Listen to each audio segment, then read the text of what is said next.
President Gerald Ford silently walked back inside the White House and took the oath of office. So help me God.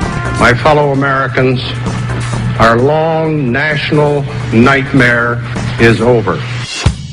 Number 38, Gerald Ford, Republican, 1974 to 1977, 61 years old, from Michigan.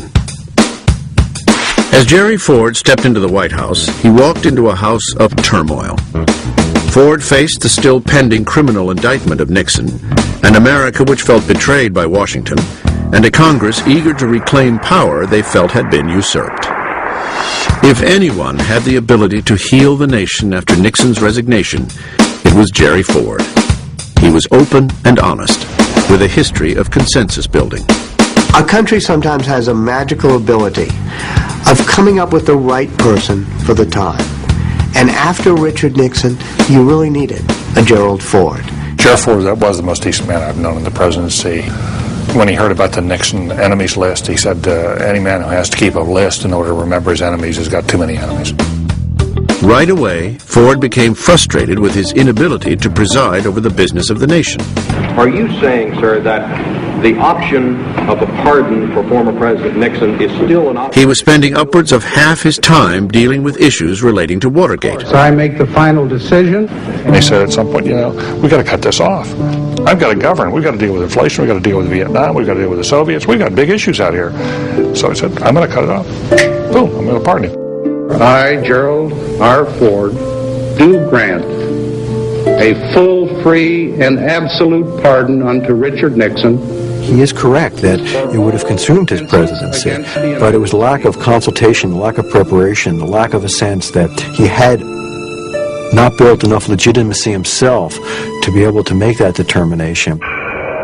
Compounding the fragile political situation, North Vietnam broke the peace accord and launched an offensive into South Vietnam.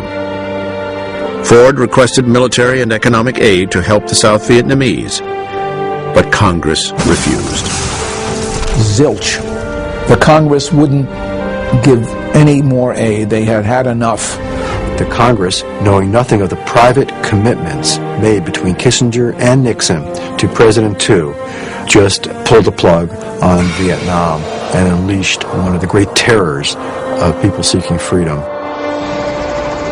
On April 19, 1975, Saigon fell to the Communists. There's certain things that will be seared in our collective memories about presidencies. The helicopter from the Saigon embassy is one of those. We were evacuating. And people thought we would lose our credibility. People thought it would be the end of America's influence in the world. As much as Ford struggled to prevent that outcome, he didn't have the support of the nation behind him. Only with time has history been able to look back at Ford's presidency and see, without the emotion of Watergate, what he accomplished. I asked him what he wanted his legacy to be, and he said, what I really want is to leave my country better than I found it. And he did. In the 1976 election, Americans wanted to get Watergate and Vietnam behind them, and they would turn to a true Washington outsider as the next occupant of the White House.